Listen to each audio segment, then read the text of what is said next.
야고보서 5장 13절 말씀.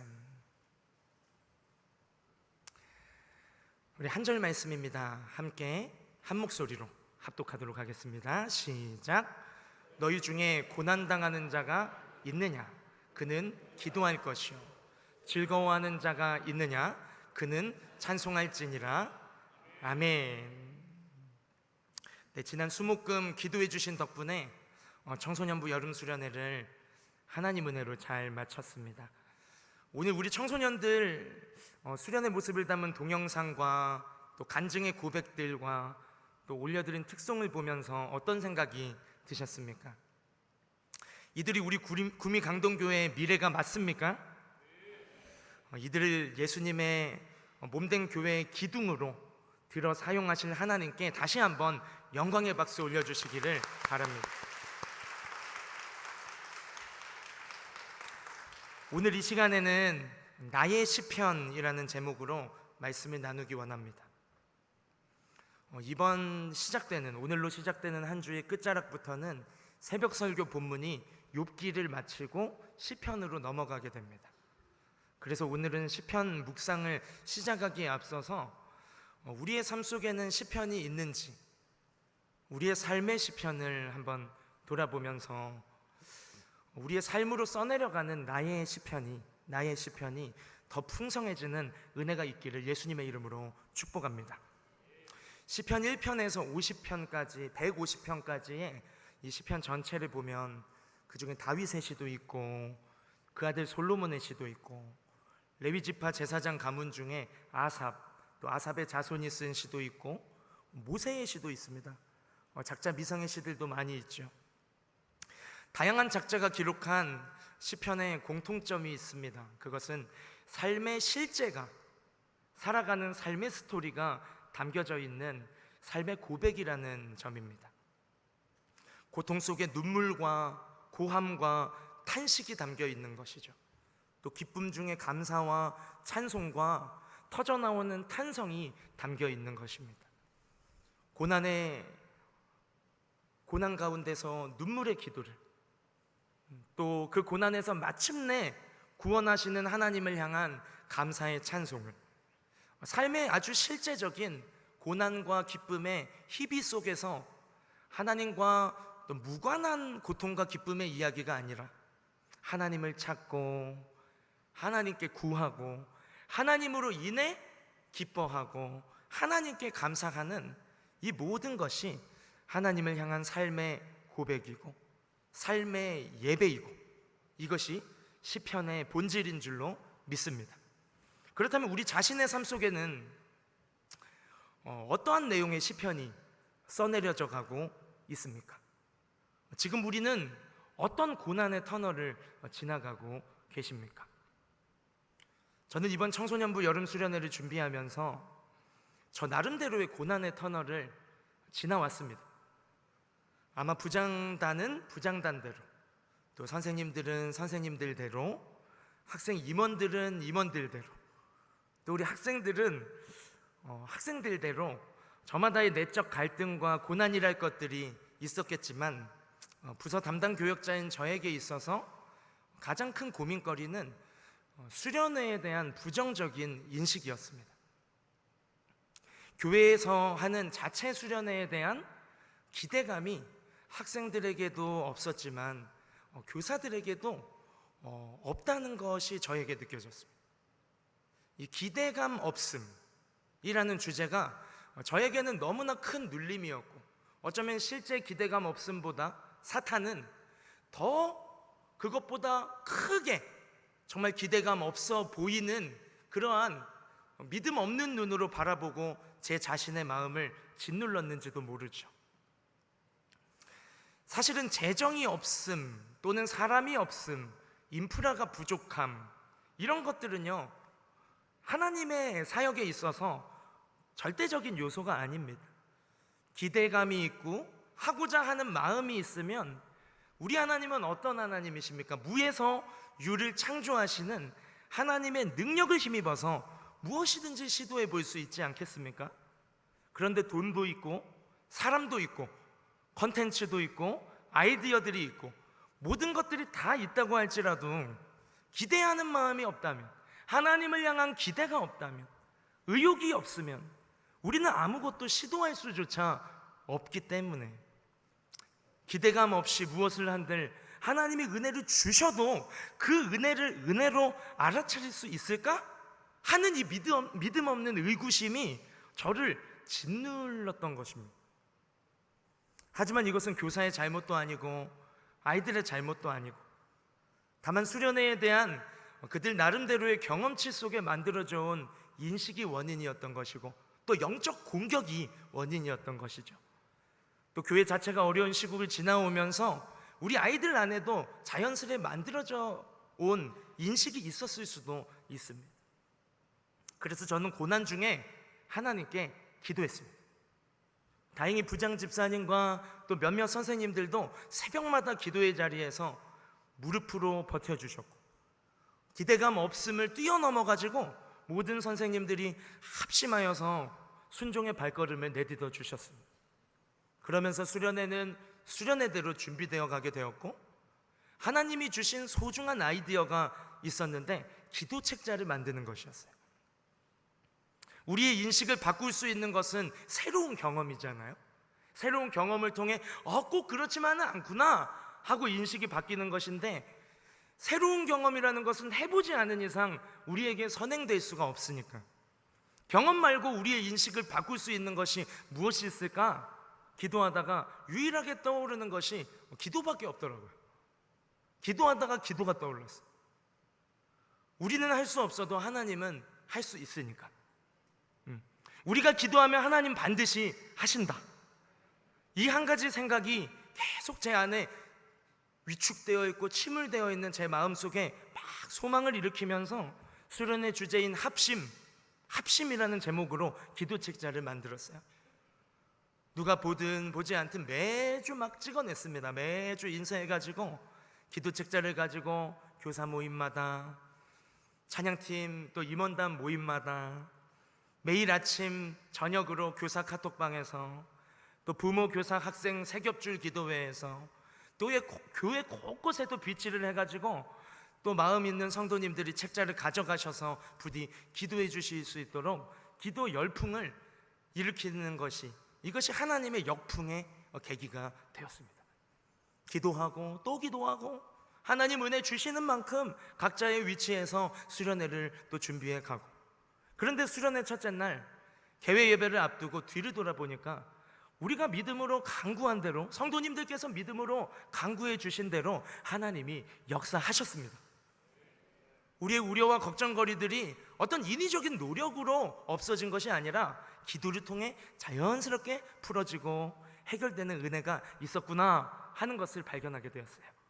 수련회 가고 싶지 않았던 학생 중에 한 명이 다른 선약이었던 롯데월드와 유람선 여행을 포기하고 여름 수련회에 등록하는 일이 생겼습니다. 수련회에 별 관심 없던 또 다른 학생은 자기 친구를 데리고 수련회에 등록하면서 예수 안 믿는 새 친구와 함께 은혜 받는 반전이 일어났어요. 교회에 온 지 몇 주 되지 않은 새 친구 중에도 학원 일정이 나오는 거 보고 수련회 참석을 할지 말지 결정하려고 하다가 수련회 한 주 전 주일에 갑자기 마음이 바뀌어서 학원 일정 상관없이 믿음으로 수련회 등록하는 일이 생겼습니다. 또 공부량이 어마어마한 학교에서 방학 없이 공부 중인 고등학교 3학년 학교가 눈치를 주는데도 수련회를 선택하고 재미있는 프로그램 아니고 저녁 집회, 첫째 날, 둘째 날 저녁 집회를 사모하는 마음으로 참석하는 일도 일어났습니다. 수련회를 처음 등록할 때는 선생님들도 아이들이 얼마나 등록할까 우려했지만, 수련회를 며칠 앞두고는 매주일 출석 학생 인원인 60여 명을 훌쩍 뛰어넘는 수련회 등록 수를 보면서 이건 은혜다, 은혜라고 고백할 수밖에 없었고, 하나님의 하나님 되심을 인정하며 수련회의 문을 열게 되었습니다. 우리가 고난 중에 그저 힘들어하고 염려, 근심, 걱정을 반복한들 우리의 염려가 한치라도 덜어내지고 빼질 수가 있습니까? 없습니다. 그런데 중요한 것은 반복 행위는 습관이 된다는 것이죠. 습관의 지속은 또 중독이 되고 맙니다. 그래서 불평도 습관을 넘어 중독으로, 원망도 중독, 부정적인 생각과 부정적인 말도 중독, 심지어 고통받는, 고난당하는 자체도 상황 중독이 되어서 고통을 고통스러워하면서도 고통 없는 삶이 또 허전해서 또다시 고통거리를 자초해서 만드는 어리석은 굴레를 뒤집어 쓰는 인생이 바로 우리 죄인들 아닙니까? 그러나 그리스도인은, 하나님의 자녀는 고난 중에 기도하는 인생인 줄로 믿습니다. 우리가 기도하면 우리가 할 수 없는 그 일을 하나님 반드시 하십니다. 하나님은 우리의 고난 속에 찾아오셔서 하나님의 하나님 되심을 반드시 나타내실 것입니다. 그런 의미에서 고난은 하나님을 가장 깊이 만나는 은밀한 지성소인 줄로 믿습니다. 우리의 고난이 낭비되지 않기를 소망합니다. 고난에 대한 잘못된 대응으로 더 깊은 고난의 늪에 빠지지 않기를 축복합니다. 고난은 하나님을 깊이 만나는 지성소다. 한번 같이 선포해 볼까요? 고난은 하나님을 가장 깊이 만나는 지성소다. 믿으십니까? 그 깊은 고난 속에 하나님을 깊이 구하며 하나님을 깊이 만나는 반전의 은혜와 간증들이 우리 모든 구미강동교회 성도님들에게 있으시기를 예수님의 이름으로 축복합니다. 나의 시편을 써내려가는 첫 번째, 고난 중에 기도하라, 이것을 우리가 앞서 다루었다면, 이어서 나의 시편을 써내려가는 두 번째, 즐거움 중에 찬송하라 하는 이 한 가지를 붙잡기 원합니다. 신기하게도 우리가 고난 중에 하나님을 찾는 경우가 오히려 덜어 있어요. 근데 하나님 은혜로 고난이 잘 해결되고 즐거움과 평탄함이 우리의 삶에 찾아오면 우리가 고난 당할 때는 그렇게 말해요. 일이 잘 풀리면 하나님 찾겠다고. 근데 아니요, 고난 중에 더러 하나님을 찾지, 우리가 일이 잘 해결되고 평탄함 속에서, 넉넉함 속에서 그렇게 우리가 하나님 더 잘 섬기며 살 것 같아도 그렇지 않더라 하는 것이 성경의 역사이고 우리 인간의 실존적인 실체입니다. 살만하면 하나님 떠난 것이 이스라엘만의 역사입니까? 우리가 힘들 때는 죽이 되든 밥이 되든 출근 시간 전에 쪼개서 새벽 기도에 나와 무릎을 굽혔고, 어린 애를 들쳐 업고라도 등에 업고 등에 똥을 싸든 오줌을 싸든 기도의 자리에 나와서 엎드리지 않았습니까? 그러나 살만하면 하나님을 떠나게 돼요. 적당하게 믿게 된다, 이 말입니다. 사사기에도 계속 그것을 반복하여 보여주고 있지 않습니까? 어려움 중에 기도합니다. 기도해서 하나님이 외면하지 않으시고 구원해 놓으면 어느새 하나님은 뒷전으로 두고 하나님 자리에 내가 올라서서 군림하고 내 자아를 실현하려 발버둥 치는 것이 이 죄인들의 실체입니다. 그래서 우리가 고난 중에 하나님께 기도하는 것만큼이나 중요한 또 하나의 믿음의 태도는 즐거움 중에 하나님을 기억하고 잘 되어질 때 영광받기 합당하신 하나님을 찬송하는 태도. 우리는 어떤 일이 잘 될 때 어떻게 반응합니까? 어떤 일이 잘 되어질 때 나 자신을 자랑합니까? 도움 준 사람을 칭송하기에 머무릅니까? 아니면 은혜 베푸신 하나님께 모든 감사와 또 감사의 예물과 찬송과 영광을 올려드립니까? 한번 스스로의 잘됨, 평안함, 순탄함, 그 순간들을 돌아보시면서 우리의 삶 속에 고난이 있지만 또 동시에 이전에 있었던 고난이 해결되어져 평탄함을 걷고 있는 이 두 가지의 영역이 우리의 삶 속에 다 공존하지 않습니까? 그럼 이전엔 고난이었으나 지금 응답하여 건져내신 하나님 해결해 주신 그 삶의 영역 속에 우리는 어떻게 반응하고 있는지를 한번 돌아보자는 것이죠. 우리는 어떻게 반응하고 있습니까? 저는 돌아보면서 제 자신이 무엇이 잘 된다고 느낄 때 아주 못된 습관이 있음을 발견하게 되었습니다. 목사가 잘 되었다고 느끼는 순간이 뭐가 있겠습니까? 하나님 말씀 전하는 설교자라는 정체성이 크다 보니까 설교 아니겠습니까?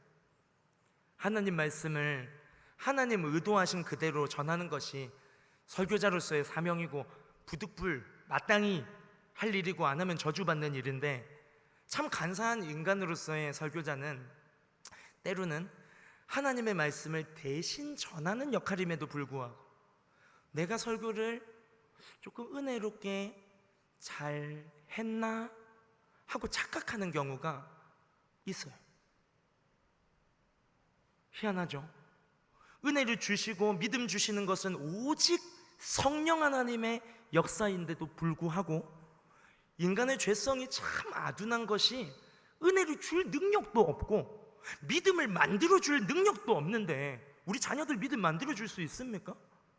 아무리 기도하고 전도해도 안 바뀌잖아요. 하나님이 만져주시지 않으면 믿음 안 생기고 은혜 못 받잖아요. 그거 우리 너무 잘 알고 있고 가장 잘 알 법한 목사의 이 자리에서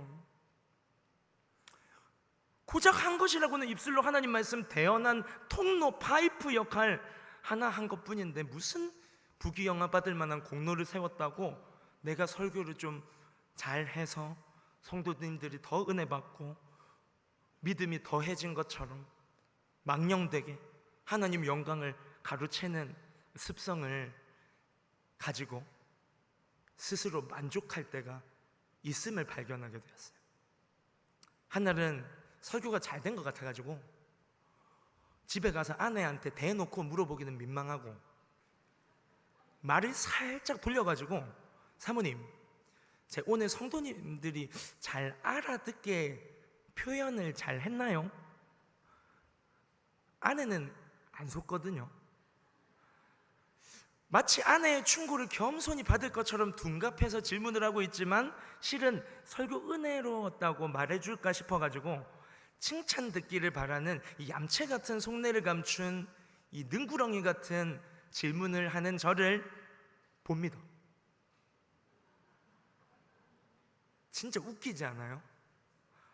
제가 말하고자 하는 것이 무엇입니까? 인간은 잘 될 때, 평안할 때 하나님을 찾을 것 같아도 사실 표면적으로는 하나님이 하셨습니다, 하나님 감사합니다, 하나님께 영광입니다 하고 이빨은 말은 할 뿐, 속으로는 스스로의 공로, 스스로의 업적, 내 영광, 내 기념비 세우려는 것이 목사를 포함한 인간의 죄악된 본성이다, 이것입니다.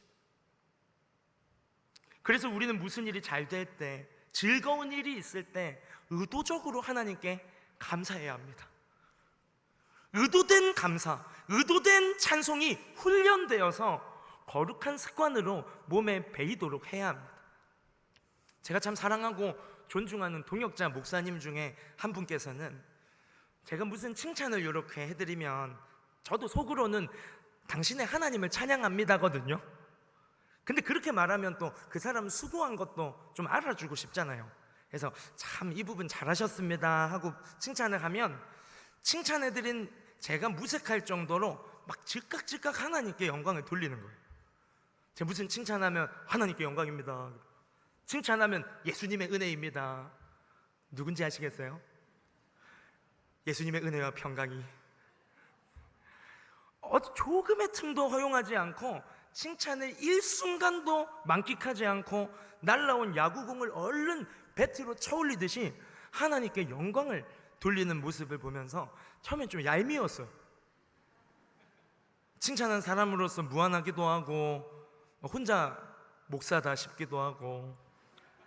근데 아무리 생각해봐도 인간의 죄성이 하나님의 영광을 막 호시탐탐 노리다가 틈만 나면 내 영광, 틈만 나면 내 자랑, 하나님은 간증하는 것 같은데 듣는 사람이 아무리 귀를 후벼파고 들어봐도 자기 자랑하는 것 같고, 그렇게 내 바벨탑, 내 기념비 세우기를 쉬지 않는 우리, 자기중심적인 존재임을 우리가 정확하게 자각할 때에 그 자각이 성령께서 자각시켜 주시지 않습니까? 자각할 때 그 목사님, 그 처신이 맞구나 싶습니다. 나도 그렇게 해야겠다는 도전을 받아가지고 요즘에는 노력하고 있어요. 요즘엔 서로 막 칭찬해 주다가 막 칭찬을 받을세라 서로 하나님께 영광을 돌리면서 웃고 감사와 기쁨이 가득한 동역을 하고 있지요. 사실 우리가 어떤 일이 잘 이루어지고 성취되어질 때 자만하기가 너무 쉽습니다. 내 노력, 내 공로, 내 성취, 내 영광 되기가 정말 한순간이에요. 그래서 우리는 은연중에라도 내 자신이 드러나는 말과 태도를 엄격하게 거부해야 하고, 무슨 일이 잘 되고 즐거운 일이 있는 중에는 의도적으로 일부러 하나님께 감사하고 찬양해야 합니다. 그것이 오늘 본문이 말해주는 우리의 삶으로 써내려 가야 할 또 하나의 나의 시편인 것입니다.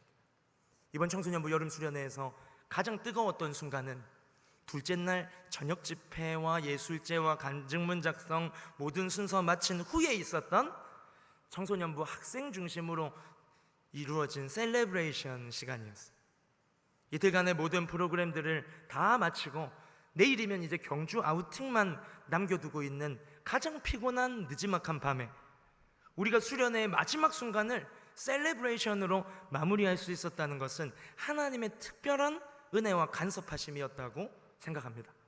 셀레브레이션은 보통 부흥회나 수련회 마지막 날에 저녁 집회 후에 다 끝나고 같이 자리를 떠나지 않고 메들리로 계속 찬양을 이어 부르면서 모든 영광을 오직 하나님께만 돌려드리는 영광의 휘날레가 셀러브레이션입니다. 우리 다 경험해보지 않으셨습니까?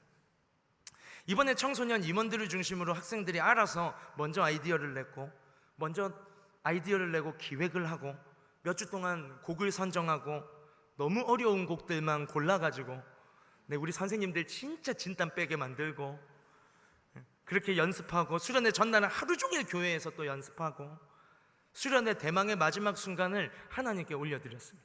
셀러브레이션 시간 중에 몇 가지 놀란 것이 있는데, 평소에 소극적이던 친구들도 다 자리에 일어나서 박수치며 입을 열어 찬송하는 것이었습니다. 대거 많은 친구들은 또 앞으로 달려나가가지고 아까 동영상에서 보신 것처럼 방방 뛰면서 하나님께 즐거워하고 하나님으로 인해 기뻐하며 찬송하는데, 그 현장을 잠시 영상으로 담아봤습니다. 한번 보시겠습니다.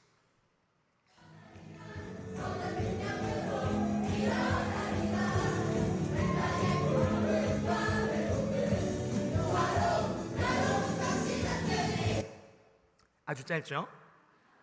네. 지금 이렇게 우리 청소년들이 찬양하지만 불과 7개월 전 올 1월에 부산 백스코 청소년 월드캠프에 제가 청소년부 부임한 지 3일 만에 겨울 수련회로 참석했을 때 그때 모습과 이렇게 오버랩이 되는 거예요.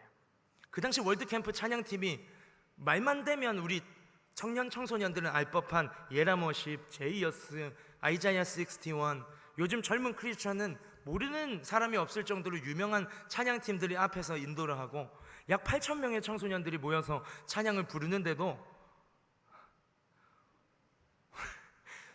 꿈쩍이지 않던 아주 뚝심 있는 구미의 양반들이 우리 애들이에요. 근데 그 양반들이 이번 여름 수련회 때 마지막 날 밤에 모두 양반 족들이 벗어 제끼고 하나님 앞에 하나님의 광대가 되어서 뛰면서 놀면서 찬송을 하는데, 그 모습을 보면서 은혜의 망치로 두들겨 맞았어요. 그렇구나, 대단한 시설, 외부 수련회, 대단한 실력, 휘황찬란한 무대 장식 필요한 것이 아니구나. 성령 하나님이 임재하시면, 악기 소리가 서로 좀 안 맞고, 우리 안 맞았죠, 그쵸? 싱어들도 음이 안 맞아서 불협 아카펠라가 되고, 우리 지지자님 보면 깜짝 놀랄 거예요. 인도자가 생전 찬양 인도가 처음이라 볼빨간 사춘기가 돼가지고 무슨 멘트를 해야 될지도 몰라가지고 머쓱해하고, 이번 셀레브레이션이 딱 그랬습니다. 근데 하나님이 기름 부으시니까, 성령님이 임재하시니까 예배자들의 마음이 열리는 거예요. 합심하게 하시는 거예요. 갖추어진 것이 아무것도 없어도 하나님 한 분만 바라보게 하시고 기뻐하게 하시고 최고의 예배, 최선의 찬양을 올려드릴 수 있게 되었습니다.